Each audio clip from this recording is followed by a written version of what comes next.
Alright, so Digimon Adventure Episode 2. I didn't realize that the show's actually called Digimon Adventure until you guys commented it. I didn't even notice the colon, so that's real funny. So I'm posting this on my second channel because I think once this series is done, these videos will plateau in views.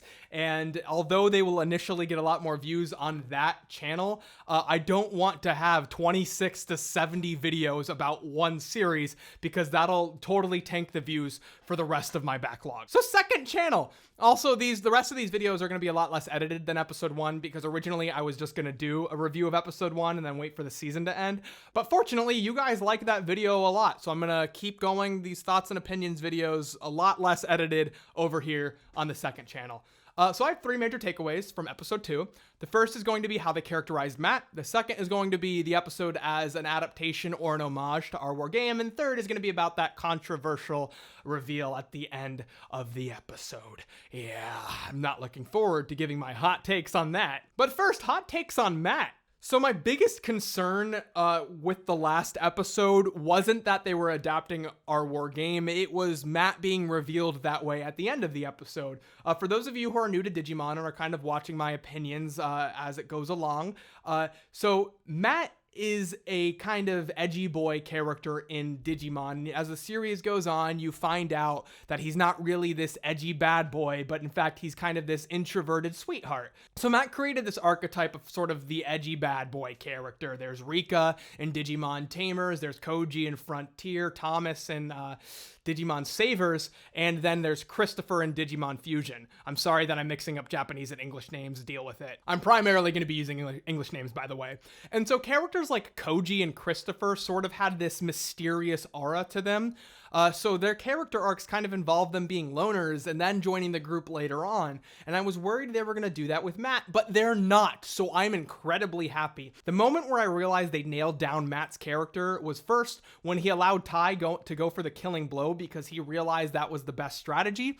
And 2, when he shows concern for both Tai and Greymon. Of course, Matt would care about his own Digimon, Garurumon, but when Greymon gets hurt and he seems to be upset about it, I'm like, damn, they got Matt down so well. Of course he would be concerned about both Tai and Greymon, even though he's a little emotionally cold. So that was my biggest concern about episode 2. So most of my concerns were ended after that. So I think, just like how Matt says in the episode, adapting our war game is a dual-edged sword. It's a very exciting plot line, so that's great as an introduction to the series, but also our war game, which is the second Digimon theatrical film, is probably the most beloved piece of Digimon media, so opening yourself up to being compared to that, I'm sorry, I just whacked that. So opening yourself up to be compared to something that is held in such high regard is a very risky move. The first thing I thought of when I saw they were doing this as the first arc was actually Dragon Ball Super, because the first 2 arcs in Dragon Ball Super are also adaptations of theatrical films, and although they're not necessarily bad, the theatrical films are much better, and I thought that was very much the case with this Digimon episode. But it wasn't a straight adaptation, it was just an homage to it. They just took plot elements from it, which I thought was a smart move. The original Our War game is so good because it has the Digidestined, the kids, trying to communicate their Digimon while on the internet, and they're having trouble connecting to the internet. They have to get a satellite uplink, their computer crashes. There are all of these logistical concerns that create amazing tension, and all of that's missing from here, but that doesn't make it bad, it just makes it different. The action continued pretty well throughout this series, the characterization was still pretty consistent, and that score, I love the score to this show, it's still mwah. So yeah, of course it wasn't going to live up to our war game. And now let's talk about that final reveal that has seemed to be the most controversial thing in Digimon in years. So, for those of you who are watching this series for the first time, the final little knight Digimon at the end, that's the fusion between Matt and Tai's Digimon, sorry for using English names, is named Omnimon. And Omnimon shows up in Our War game, which takes place like a year after the original series. If it's like a year and a half afterwards, I don't care. Feel free to comment and correct me. Feel free to say getting one little fact wrong automatically dismisses all of my opinions that you disagree with, because there was a few people who did that when I called Dragomon the Cthulhu Digimon in the last video. I know it's Dragomon. Shh. And so a lot of people are disappointed to see Omegamon or Omnimon show up in episode 2 because it was this reward for watching Matt and Ty's rivalry throughout the entire series and seeing them finally come together to create the most powerful Digimon ever. But they're repurposing Omnimon to be something different for this series, and I can understand the disappointment for that, but I'm personally not disappointed in that. What I was worried about was that they were going to maintain the exact same evolution conditions for Omnimon and introduce him in episode 2, but they don't. They change the evolution conditions. So a lot of people are concerned about the intro because it shows off Metal Greymon and it shows off War Greymon, which are the top levels of Ty's Digimon. And in order to get Omnimon in the original series, War Greymon and Metal Garurumon, the top level Digimon, have to fuse together.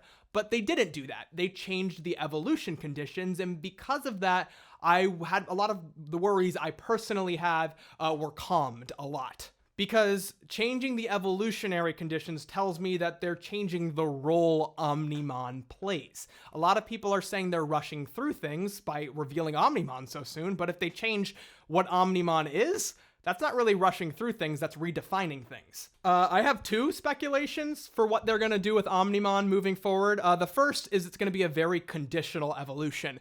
In the show, in this episode, you see that both TK, Matt's little brother, and Kari, Ty's little sister, have to activate their crests in order for Omnimon to evolve. And this is a callback to Digimon Adventure because they're able to reach their final forms when their little siblings perform a ritual with their Digimon who are holy Digimon, and because of that, they have special properties that the other Digimon don't. So one, it's either going to be very conditional to get Omnimon, or two, they're just changing what Omnimon means for this series. I mean, in the original canon, Omnimon for a long time was the top level Digimon, but then Digimon Tri came around and all of the other kids reached their top level forms, and then at the last movie in Digimon Tri, we find out Omnimon Merciful Mode is now the top level Digimon. I still haven't seen Digimon Last Evolution, but in the trailers for that, we also see that Ty and Matt reach another higher level form than Omnimon, so Omnimon's no longer the top player. I hate to break it to you, and if you want Omnimon to be the top player for you still, and you're upset about that, consider watching these,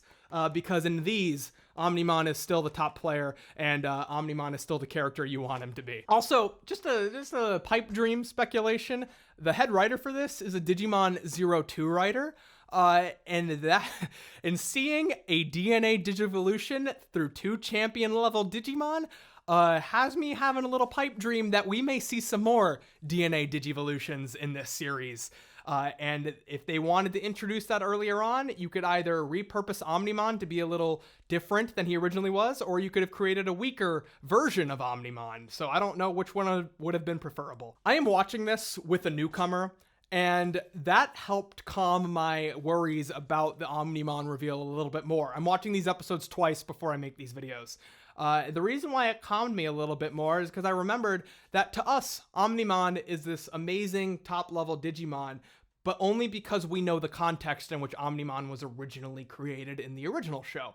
But to these newcomers, they don't give a shit what the original context of Omnimon was. If they recontextualize it for something different in this series, they're going to look at Omnimon as this new, different thing.